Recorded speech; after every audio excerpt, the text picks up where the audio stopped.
I'm Tracy Walsh, 32 years old, a woman who thought she had grown used to being overlooked by her family until one night changed everything. That night was my parents' 30th wedding anniversary, held at a small community hall in Boise. It should have been a warm and loving evening, but for me, it became the lowest point in our family dynamic. As everyone laughed and chatted, my mother placed an empty plate in front of me, her smile cold as ice. "You should have brought snacks."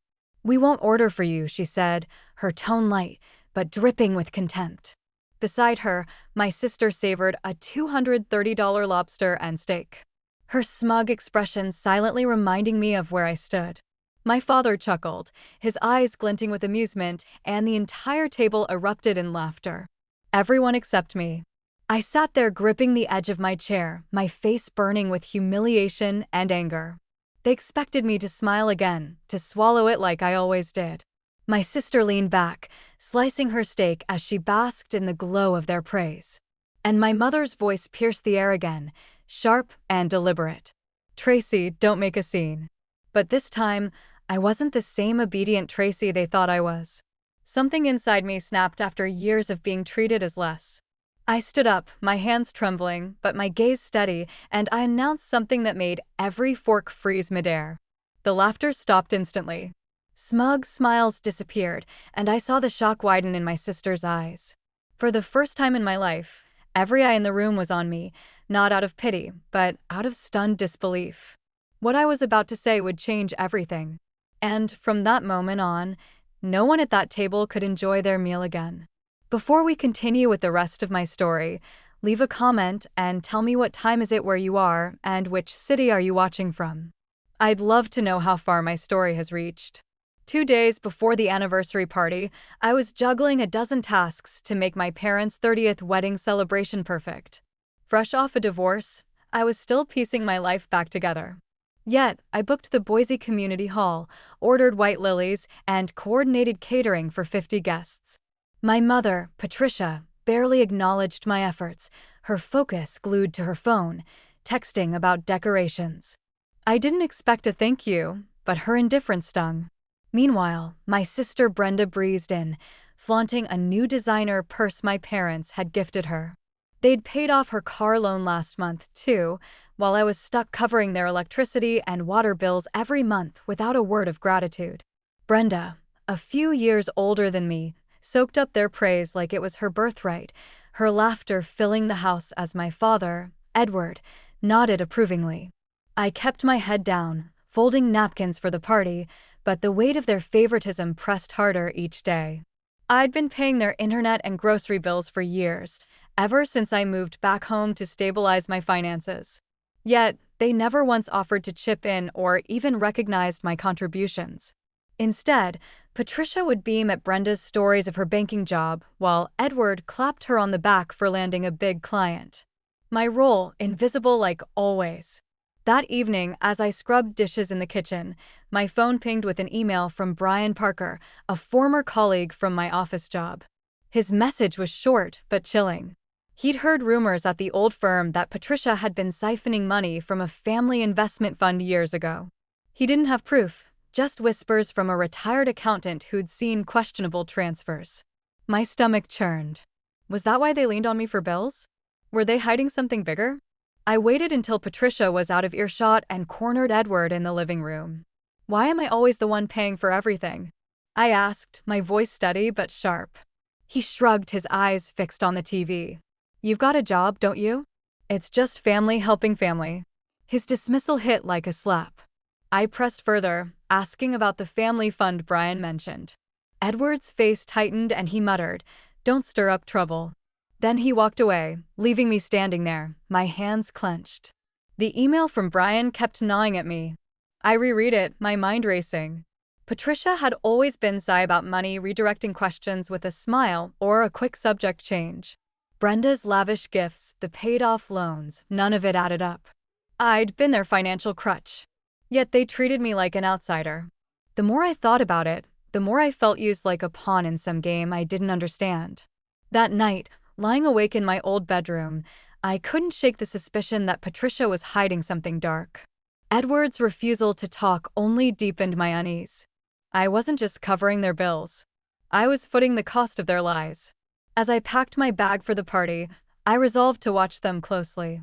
Something was off, and Brian's email was the first crack in their facade. I didn't know what I'd uncover, but I was done being their doormat. The party would be more than a celebration. It would be the start of my fight for answers. The morning of the party, I arrived at the Boise Community Hall before sunrise, checking every detail to ensure my parents' 30th anniversary celebration went off without a hitch. I adjusted tablecloths, arranged centerpieces, and confirmed the caterer's delivery of appetizers and entree. I'd already paid a third of the venue's cost from my savings, a fact my mother, Patricia, hadn't mentioned when she called to confirm the guest list. Her voice over the phone was all business, no warmth, as if my hours of work were expected, not appreciated. I shook it off, focusing on the task, but the sting of being overlooked lingered. Back at home, Patricia was fussing over the seating chart while Brenda sauntered in a glittering new necklace dangling from her neck. "Mom and Dad got me this for landing that promotion," she said, her smile smug as she adjusted the chain. I nodded my jaw tight, knowing I'd never received so much as a thank you for covering their utility bills. My parents had poured money into Brenda's life, her car, her debts. While I footed their household expenses without a second glance when I mentioned the catering deposit I'd covered, Patricia cut me off. "You need to pay the full bill for the party," she said, her tone sharp. "It's your responsibility as family." I blinked, stunned my hands, pausing over a stack of napkins. "I already paid a chunk," I said, my voice rising. "Why is it always me?" My father overheard and let out a dry laugh from the couch. "You're too sensitive," he said, waving a hand like my complaint was a fly to swat away. Brenda smirked, twirling her necklace, not bothering to chime in. The dismissal burned. I'd spent weeks planning dipping into my account to make their day special. Yet, they acted like it was nothing. I retreated to the kitchen, my chest tight, feeling like an outsider in my own family. Brenda's necklace gleamed in my mind, a symbol of their favoritism, while my contributions were brushed aside. I wanted to confront them to demand why Brenda got gifts while I got demands. But I held back, knowing it had sparked a fight before the party. That afternoon, as I loaded chairs into my car for the hall, my phone rang. It was Susan, our neighbor. Her voice low and cautious. She'd overheard Patricia at a book club bragging about how Brenda was thriving thanks to their support. "She didn't mention you once," Susan said, her tone apologetic. "All she talked about was Brenda's promotion, her new car, how they're so proud." My grip tightened on the phone. Patricia's boasts about Brenda while ignoring my sacrifices felt like a knife twisting deeper. Susan hesitated, then added, "I just thought you should know how she talks when you're not around." The call ended, but Susan's words echoed. I stood by my car, the stack of chairs forgotten as anger simmered. Patricia's demand for me to pay the entire bill. Edward's laugh, Brenda's smugness, it all collided. I wasn't just overlooked. I was erased. The muffle of unfairness I'd pushed down for years was now a roar. I drove to the hall, my hands shaking, resolving to face them tonight. This wasn't just about a party anymore. It was about years of being taken for granted. Something had to give. As the party began, I took my seat at the family table. My stomach knotted from the morning's frustrations. The Boise Community Hall hummed with 50 guests, their chatter and clinking glasses filling the air. I scanned the room, hoping for a moment of acknowledgement, but Patricia was busy greeting an old friend, her smile wide, as she recounted stories of their youth. Edward stood nearby, laughing with a cousin about his old furniture store days, his voice booming over the crowd. Brenda, seated across from me, was holding court, regaling a group of relatives with tales of her latest banking success. Her designer dress caught the light, a gift from Patricia and Edward, no doubt. I adjusted my napkin, feeling like a stranger at my own parents' 30th anniversary celebration. My weeks of planning invisible to everyone. Patricia called me over to pour wine for a guest. Her tone clipped as if I were staff, not family. I complied, biting back a retort, but the slight stung. As I returned to my seat, Brenda leaned toward a cousin, boasting about her promotion. Her voice loud enough to carry. "They're so proud of me," she said, glancing at Patricia, who nodded enthusiastically. Edward chimed in. "Brenda's always been a star." I gripped my glass, their praise for her echoing against the silence they offered me. I'd been paying their bills for years: electricity, groceries, internet. Yet here I was, pouring wine while they celebrated her. The unfairness simmered, a quiet anger building in my chest. I tried to join the conversation, mentioning the catering I'd arranged, but Patricia waved me off, turning to compliment Brenda's choice of earrings. Edward didn't even glance my way, too busy toasting a neighbor. The dismissal felt like a weight, pressing harder with every laugh that wasn't for me. I stared at my empty place, setting no plate, no food, just a fork and a glass. Then Patricia leaned across the table, her eyes glinting, and slid an empty plate in front of me. "You should have brought snacks," she said, her voice sharp with mockery. "We didn't order anything for you." The table burst into chuckles, and Brenda, savoring a $230 lobster and steak, flashed a smug grin, her fork gleaming as she took another bite. The words cut deep, a public jab that echoed years of being sidelined. Edward beamed at Brenda, saying, "That's our Brenda. Always a class act." Patricia nodded, her eyes sparkling as she praised Brenda's entree choice. My fingers curled into fists beneath the table, the sting of their favoritism overwhelming. Brenda's smirk widened as she sliced her steak, as if my humiliation was part of the meal. The guests' laughter faded into a dull roar, their clinking glasses a backdrop to my rising anger. Then Patricia spoke again, her tone casual but firm. "Tracy, you're covering the bill for this, right?" Edward nodded, his expression smug.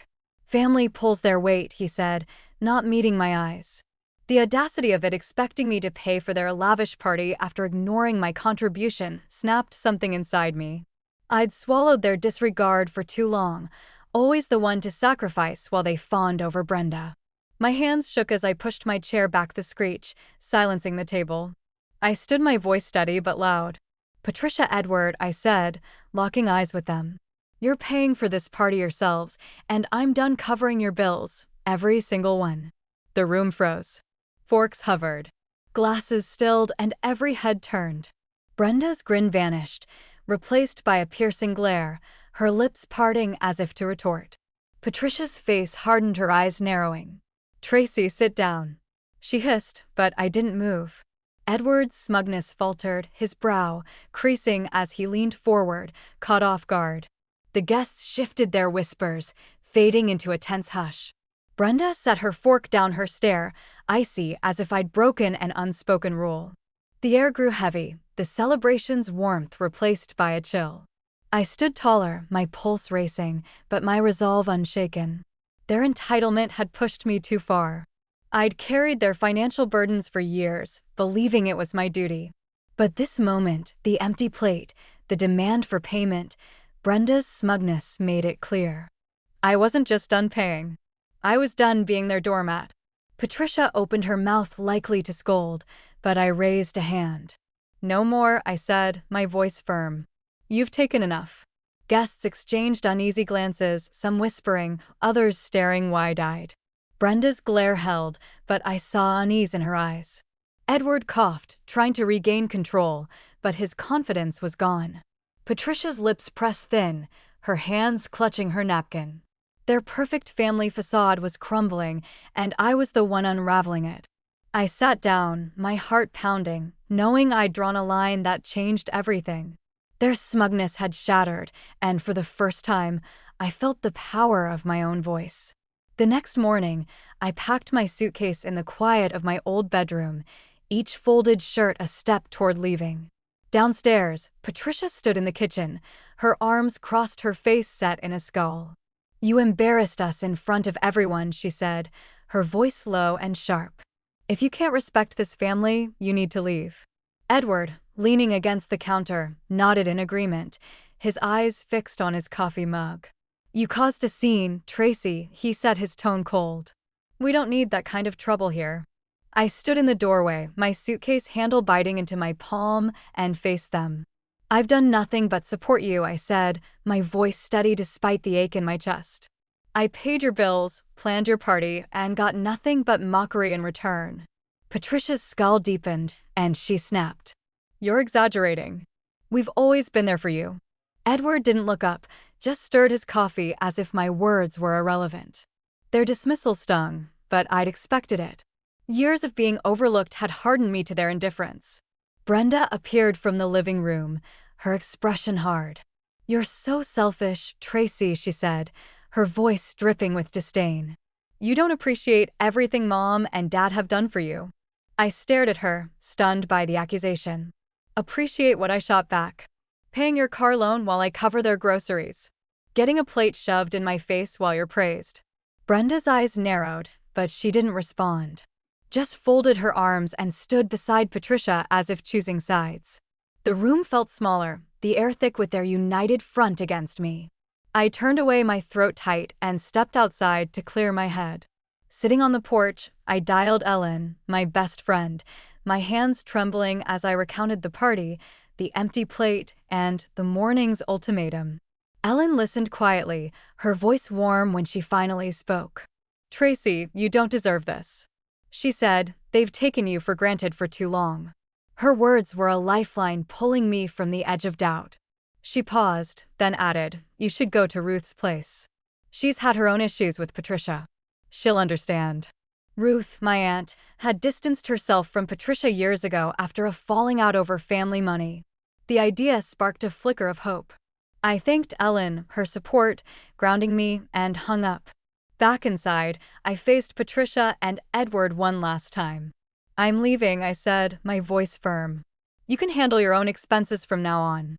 Patricia's eyes widened, but she didn't speak. Edward muttered, you'll regret this, but his words lacked conviction. Brenda scoffed, shaking her head as if my decision was a personal affront. I didn't argue. I'd said enough. Grabbing my suitcase, I packed a few essentials clothes, a photo of my late grandmother, my laptop, and walked out the door. The Boise morning was crisp, the street quiet as I loaded my car. My heart pounded, not with fear, but with resolve. Leaving wasn't just about walking away from their house. It was about reclaiming my life. I'd spent years tethered to their expectations, believing I owed them my support. But their rejection, their demand that I leave, had freed me. I drove away the house, shrinking in my rearview mirror, my mind set on Ruth's place across town. I didn't know what came next, but for the first time, I felt unburdened, ready to build a life where I wasn't invisible. By evening, I knocked on Ruth's door, my suitcase heavy in my hand. She welcomed me into her cozy Boise apartment. Her warm smile, a stark contrast to the coldness I'd left behind. Sitting at her kitchen table, I poured out the story of the anniversary party, the empty plate, Patricia's mockery, the demand to pay for everything, and my decision to cut them off. Ruth listened intently, her eyes soft with understanding, nodding as I described years of being overshadowed by Brenda. You've carried too much for too long, she said, her voice steady. It's time you put yourself first. Her words lifted a weight from my shoulders, the relief of being heard washing over me. Ruth stood, retrieving a box of old family documents from a closet. I've kept these since my falling out with Patricia, she said, sifting through faded papers. She pulled out a folder labeled Family Trust and spread its contents across the table. As we examined the pages, my breath caught. There among the financial records was a transfer document dated years ago bearing my grandmother's signature, or what looked like it. Ruth's face tightened. This isn't her handwriting, she said, pointing to the uneven loops. Patricia forged it to pull money from the trust. My heart raced. The quijo meant for the whole family had been drained, and Patricia's name was tied to every withdrawal. Before I could process the discovery, my phone pinged with an email from Ellen. She dug into Patricia's old company records after our call, pulling strings with a former colleague. Attached were scan ledgers from Patricia's time as a financial officer showing unauthorized transfers to an account linked to her name. It's enough to prove she misappropriated funds. Ellen wrote. I stared at the screen, the evidence aligning with Ruth's findings. Patricia hadn't just favored Brenda, she'd betrayed the entire family. The betrayal stung, but it also sharpened my resolve. I wasn't just walking away. I was uncovering the truth. Ruth didn't hesitate. "We need to take this to a lawyer," she said, already dialing Tom Reynolds, a lawyer she'd known for years. Tom listened as Ruth explained the forged signature and Ellen's documents, his voice calm but serious over the speakerphone. "This is grounds for a lawsuit," he said. "We can file for fraud and demand an audit of the trust." He outlined the steps: gathering more evidence, drafting a complaint, and serving Patricia with papers. Ruth nodded, her determination infectious. "We'll hold her accountable," she said, looking at me. I agreed, my voice firm, knowing this was bigger than my personal grievances. As Ruth and Tom planned, my phone buzzed again. A text from Stephen, Brenda's husband, popped up. "Tracy, please don't escalate this. You're tearing the family apart." His words carried a hint of desperation, but they only fueled my anger. Stephen hadn't been at the party, hadn't seen the empty plate, or heard Patricia's demands. "I'm done protecting them." I texted back, my fingers steady. They made their choices. I hit send, feeling a surge of conviction. Patricia's actions weren't just unfair, they were illegal, and I wouldn't back down. Ruth squeezed my hand, her eyes fierce.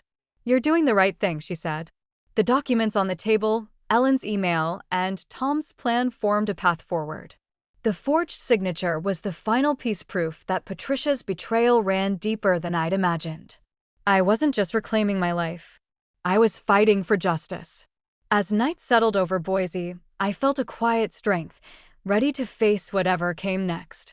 A week later, my phone buzzed with messages as I settled into Ruth's spare room. Patricia's text was the first to catch my eye. "You're destroying this family with your lawsuit. Drop it now." Her words carried the same sharp edge she'd used at the party, but they no longer shook me. I deleted the message, my resolve firm.